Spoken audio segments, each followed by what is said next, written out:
If you're tired of these promos, supporters get the podcast early and ad-free. Just go to donate.bogosity.tv for the links to sign up.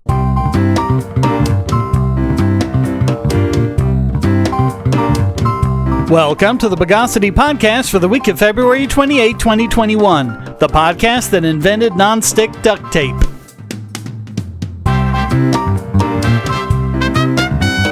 This is your host, Shane Killian. Let's modernify the news of the bogus. From time to time, we've mentioned the Index of Economic Freedom. For 25 years, the freest economy in the world was Hong Kong, up until 2019 when Singapore topped it.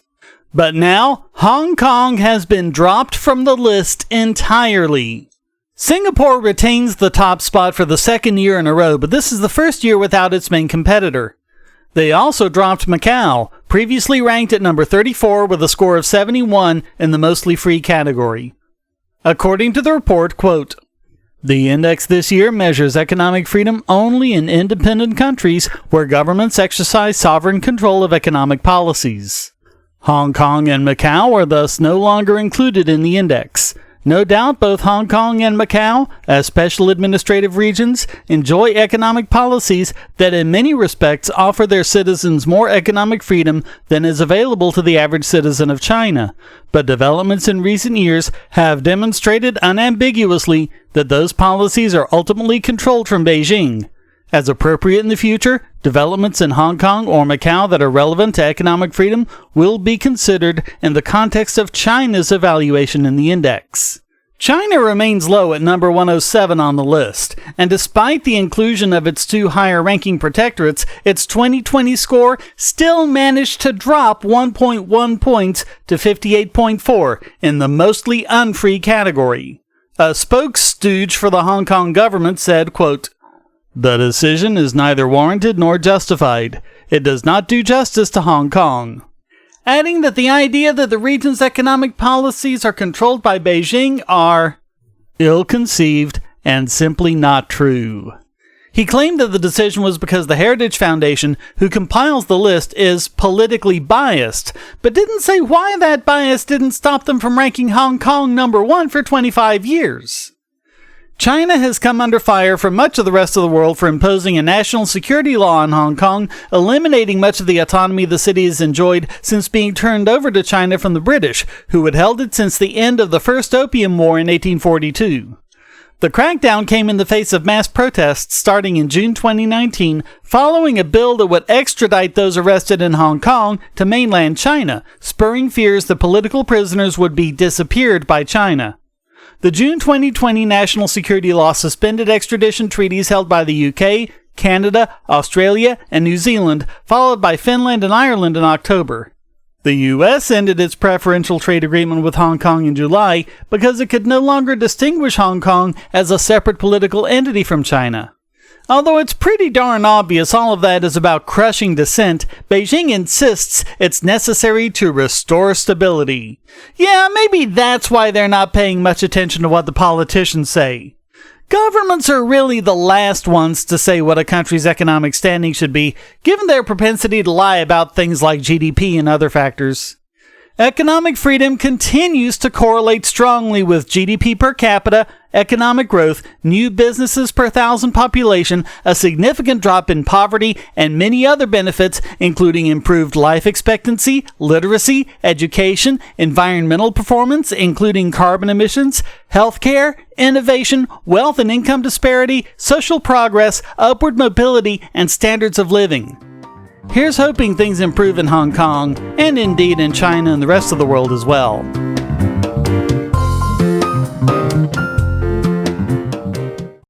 If you're looking for ways to support this channel, but you don't have any spare cash and you can't stand advertisements, you can do so by generating your own cryptocurrency. Use the links at the bottom of the description to listen to the podcast and all of my videos on bittube.tv or lbry.tv to get cryptocurrency for the creator and yourself. Or if you listen to the podcast at the podcast page, you'll also generate crypto. You can also go to airtime.bogosity.tv to get the airtime extension and generate crypto for yourself and the creators on the web anywhere you go, including my YouTube channel. Get 5 tubes free just for installing the extension and signing up, and then simply browse the web as normal. Easily monetize your favorite creators and yourself with cryptocurrency without advertising on BitTube.tv or LBRY.tv or with the Airtime extension at airtime.bogosity.tv. So one of the craziest controversies in the history of the World Wide Web has to be over cookies. Cookies are simply small pieces of text that a website puts in your browser for later retrieval. This is how it keeps track of your login status, saves customizations, keeps track of items in your shopping cart, and many other things that websites require to operate in this day and age. Paranoia over cookies caused the EU to pass Directive 2009-136-EC, which basically says that websites that operate within the EU have to obtain direct consent of the user before storing cookies. And by operate within, they actually mean accessible from, so as we've seen with so many of their other stupid requirements, it basically applies to every website in existence. This is why websites annoy you with that cookie warning, which appears on so many websites, since pretty much all of them use cookies in some fashion, that the alert has become a meaningless annoyance. I mean, do you really need to alert people of a cookie that keeps track of the fact that you put the website into night mode? However, some cookies represent privacy issues, like cookies issued by third-party websites. If the EU had stuck to those, it wouldn't be so bad, but never mind. The privacy issues stem from cookies that are able to track a user, generally ones that place ads on a website or that can share information between multiple websites. As usual, what governments have laughably failed to do, private actors have found solutions for. Starting last year and continuing into the next, browser makers are phasing out third-party cookies. Apple and Mozilla have already implemented some of these changes, and Google will have them phased out early next year. Now, if you're wondering how Google is going to keep their advertising model going, well, they've been wondering the same thing. And they have a solution they say keeps their business model going while preserving user privacy. According to David Temkin, Google's Director of Product Management for Ads, Privacy, and Trust, quote, "If digital advertising doesn't evolve to address the growing concerns people have about their privacy and how their personal identity is being used, we risk the future of the free and open web." That's why last year Chrome announced its intent to remove support for third-party cookies, and why we've been working with the broader industry on the Privacy Sandbox to build innovations that protect anonymity while still delivering results for advertisers and publishers. Once third-party cookies are phased out, we will not build alternate identifiers to track individuals as they browse across the web, nor will we use them in our products.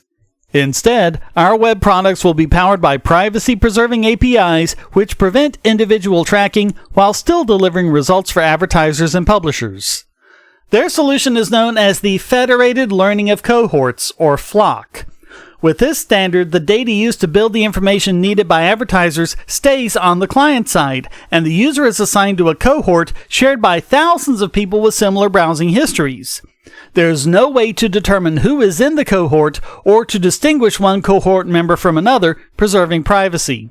Another API is TurtleDove, which ensures that all of the information on the user's interest stays client-side. Advertisers can serve ads based on an interest, but can't combine that with other information about the person, such as who they are or what page they are visiting. Likewise, websites can't learn about the ad interests of their visitors.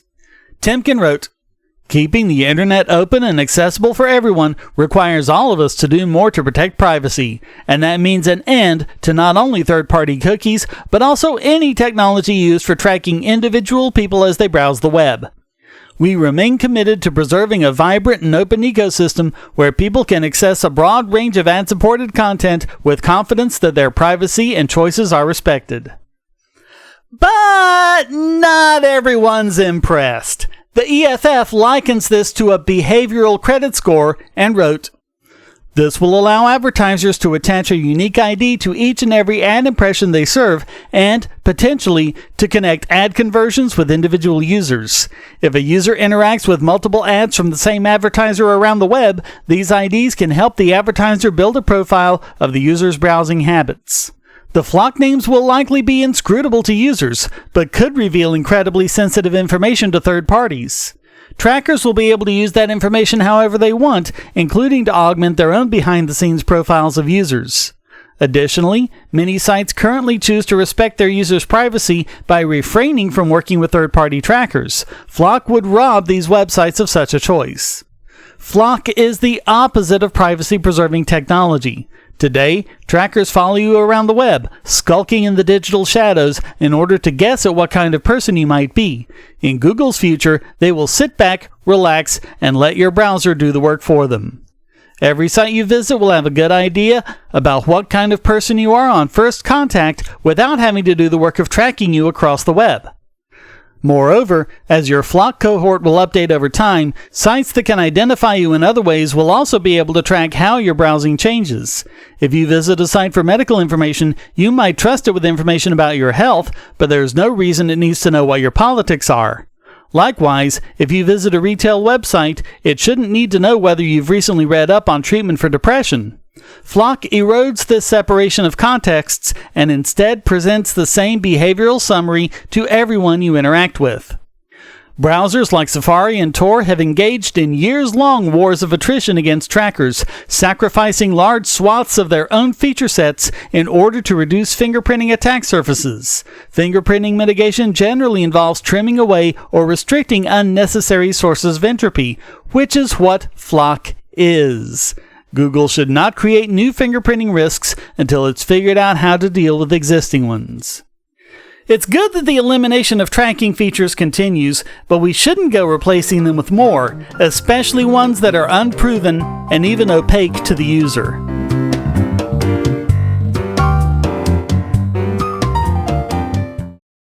If you're on the Wi-Fi in a coffee shop or hotel, anyone on that network can get your traffic. Do you really trust all of those strangers? For that matter, do you really trust your ISP? A VPN can protect you from prying eyes, disguise your location, and even foil government censors. It's essential in this day and age, so go to vpn.bogosity.tv and you'll be taken to BoxPN. Starting at just $2.99 a month, you can get unlimited high-speed connections to VPN servers all over the world, and they don't log connections, so your privacy is assured. Traveling abroad, just VPN home, and don't worry about what those other governments are doing. Back at home, stop your ISP from traffic shaping and messing with the quality internet access you're paying good money for. You can connect from multiple machines at once, including your smartphone or tablet, and it supports all the secure standards, including OpenVPN and SSTP. Bypass censors and surveillance with your own secure VPN connection. Go to vpn.bogosity.tv.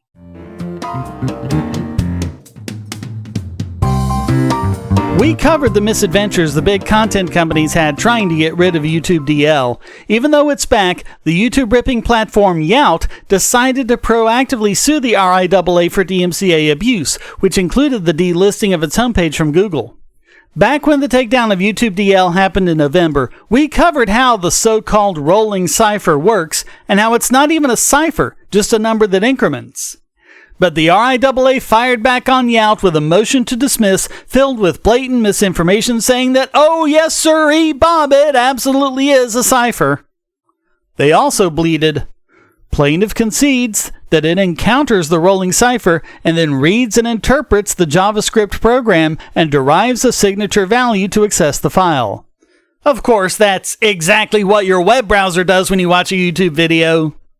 Quote, the only reasonable inference to draw from those vague allegations is that the Yout service enables users to avoid or bypass that technological measure. That is the very definition of circumventing a TPM under Section 1201. No, the only reasonable inference is that you're a bunch of lying cinderbrains. Yout's response demonstrates that it doesn't decrypt, bypass, or avoid any technological measures on YouTube using only the information that YouTube sends to anyone who requests it. They say that, rather than avoid or bypass a technological measure, what they do is use it. They cited an earlier case involving Dish Network where it was established that it wasn't any kind of circumvention to use the intended mechanism for decrypting the content. Quote, here, the methodology employed by Yout is analogous. Yout utilizes the same signature value freely distributed by any video sharing website such as YouTube. This is the exact same signature value that appears to any web browser. Yout need not decrypt, bypass, or avoid anything, as these signature values are freely given, and Yout uses the value not in any cryptic way, but just as it is provided by any video sharing website to anyone that requests it. Anyone can access and use the signature value of any free streaming contents using only a browser, without any other software, YouTube DL, the Yout service, or any similar tool. Mic drop.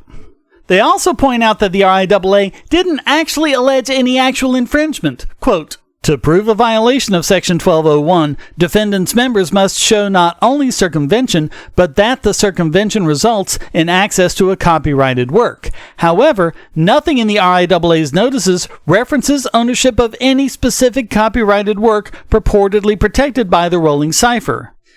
The magistrate in the case ordered both parties to attend a video settlement conference on May the 5th and said that a party from Yout must attend with full and final authority to dismiss the case with prejudice and to accept any settlement offer, while the RIAA must be represented by someone with the authority to commit to a settlement. This ought to be good.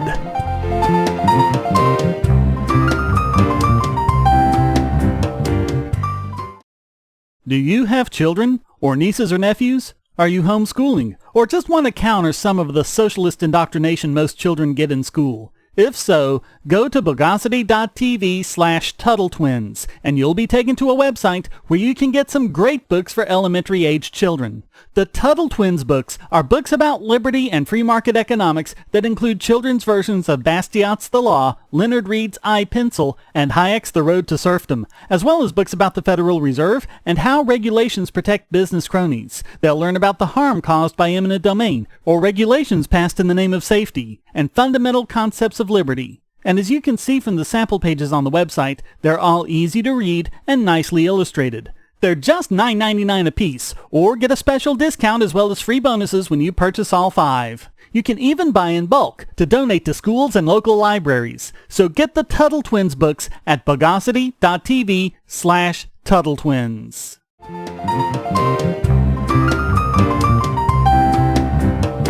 And now it's time to caramelize this week's biggest Bogon emitter.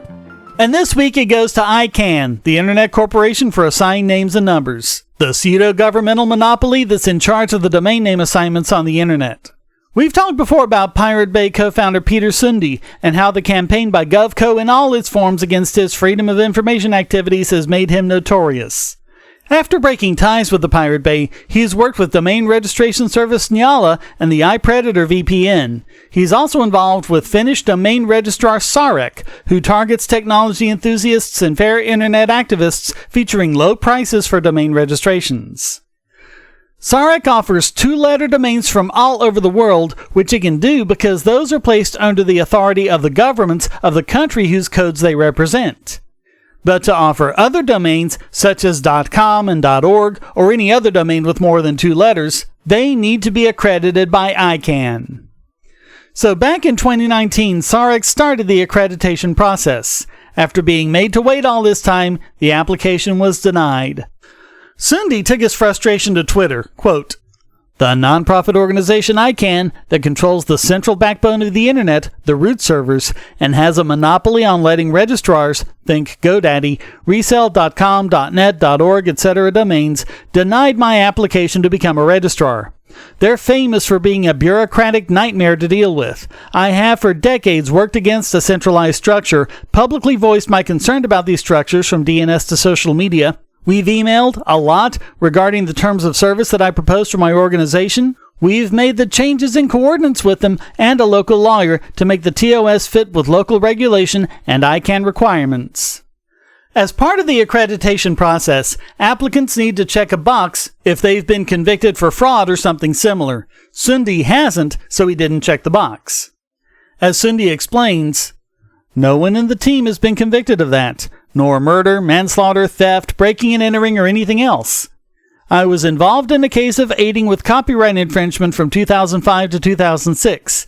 That's over 15 years ago, and not fraud or similar. In fact, in the past 15 years, I've actually worked in a company that was under the inspection of the UK Financial Conduct Authority, No problems, no issues. If I was convicted of fraud or similar, that would have raised concerns, let me tell you that.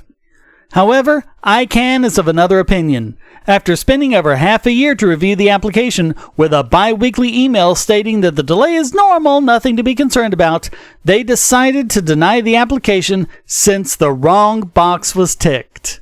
And they tried to claim the copyright issue was the reason. Quote, I got some sort of semi-excuse regarding their claim that I lied on my application. They also said that they agreed it wasn't fraud or similar really, so both the points they made regarding the denial was not really the reason. However, ICANN says that IP infringement is as serious to them as fraud.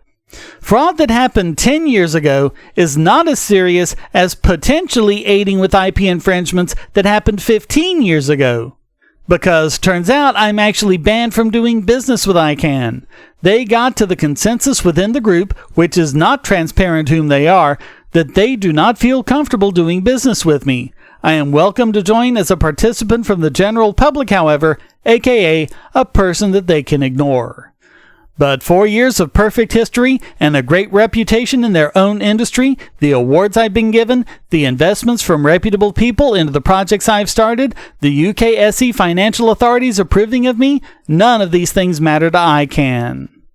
Oh, and don't confuse yourself into thinking that ICANN didn't keep the application fee anyway. The irony wasn't lost on Sundi. Quote, ICANN blamed me for failing the application and said it was because of fraud. This means they get to keep the application fee. However, I did fulfill all of the requirements they listed. What's that word again when someone takes your money without a reason? Cindy also speculated that it might have something to do with the fact that he had worked on a peer-to-peer DNS system that would have been outside ICANN's authority, referring to the now-defunct .p2p project. Cindy explains, I've had lots and lots of domains suspended for dubious reasons, not only the Pirate Bay. And friends of mine have had domains suspended, and important organizations I've worked with, WikiLeaks famously lost their domain when we hosted them.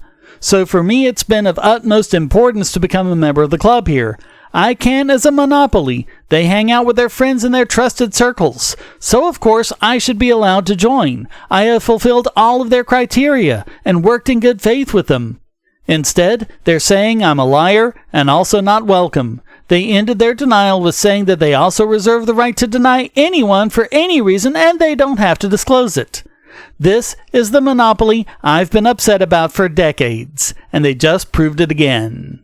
Many of the people working at ICANN are lawyers. ICANN is a very IP-heavy organization. Domains are trademark territory, which means a lot of people has previously worked in other IP organizations such as movie and music studios. They're all located in Los Angeles, a small world.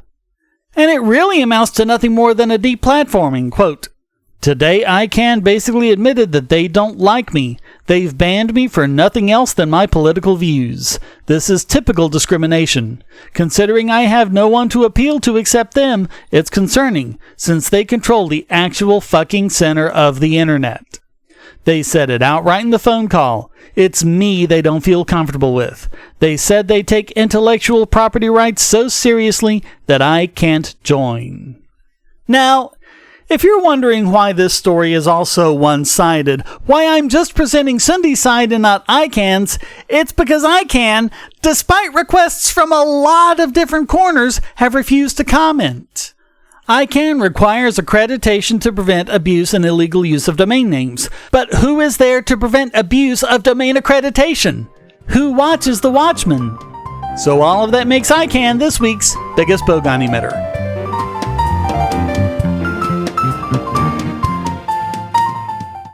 I want to tell you about the eyeglasses I've been wearing for years. As people can see on my videos, I have a very strong prescription, which makes glasses more expensive, especially when I need computer glasses, reading glasses, prescription sunglasses, and most expensively, progressive lenses for general everyday wear. To save money while still getting quality glasses, I get them from Firmoo. In fact, I just got a pair of progressives with high-index aspherical lenses and a nice pair of frames my wife loves for just over $100. It would have been $500 to get them through my eye doctor. Not only do they look good, the glasses are durable. I've worn many pairs for several years without problems. All orders come with a 30-day return policy, a 3-month warranty, and one-on-one customer service. Go to Firmoo, that's FIRMOO.Bogosity.tv anytime you need quality glasses at a low price. Once again, that's Firmoo.Bogosity.tv.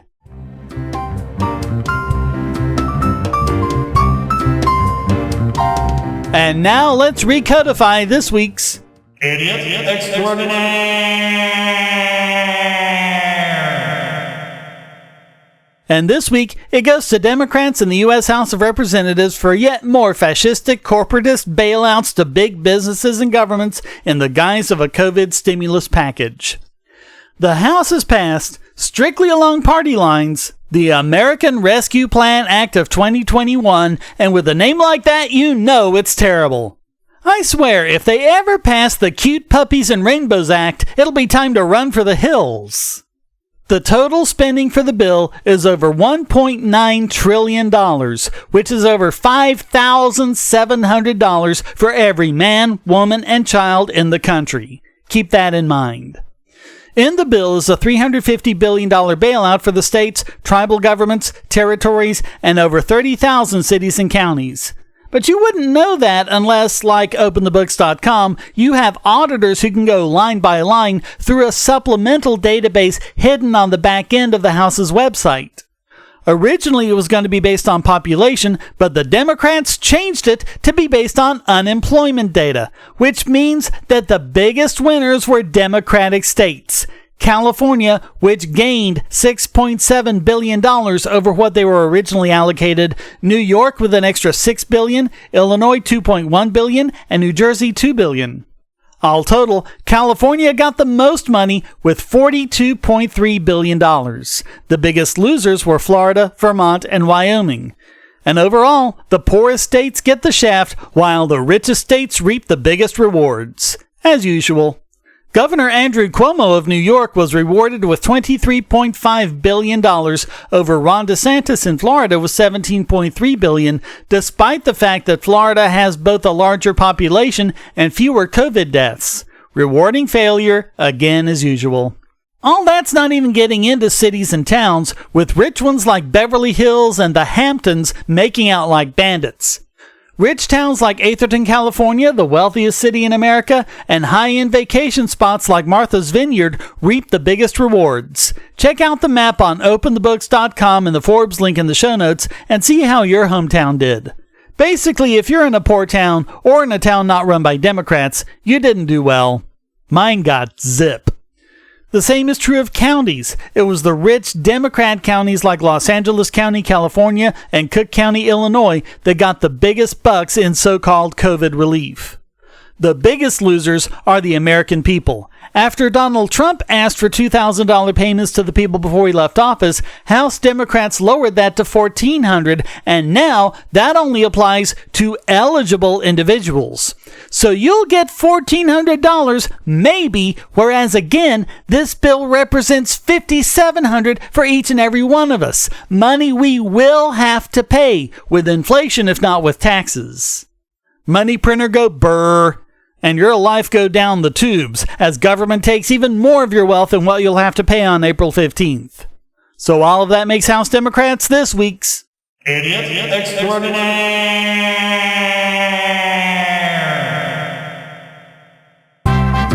Well, that wraps up this I wouldn't even discuss the color of orange juice with you edition of the Bogosity podcast. I hope you enjoyed it. If you did, please go to donate.bogosity.tv for several ways to support and discord.bogosity.tv to join the discussion. Subscribe at Patreon or Subscribestar, and you can listen early and ad-free. Thank you for listening. Until next time, here's a quote from Elmer T. Peterson.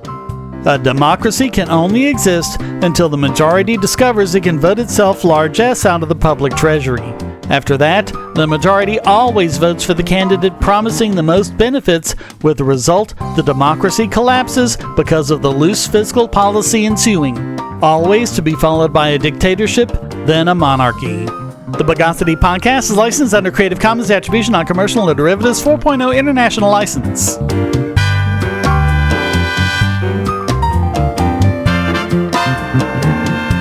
Bogosity.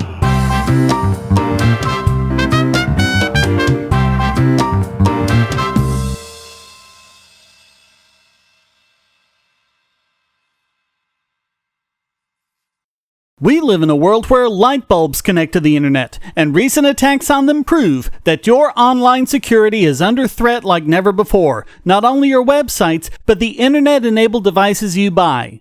And the biggest problem is weak passwords. That's why you need LastPass. LastPass allows you to randomly generate strong, unique passwords on the web and on your internet-enabled devices, all protected by one master password. LastPass sets up in minutes and gives you secure automatic logins throughout the web, synchronizing across all your browsers, all your computers, and even your mobile devices, at home, at work, or on the road. It even securely stores sensitive form data, including credit card numbers, backup sensitive documents, software licenses, Wi-Fi logins, and more. And with LastPass Premium, you can get these benefits on other applications, manage passwords for your entire family, and also get priority customer support. Sign up at password.bogosity.tv for a free month of LastPass Premium. Log in securely everywhere using the last password you'll ever have to remember. Go to password.bogosity.tv and get LastPass now.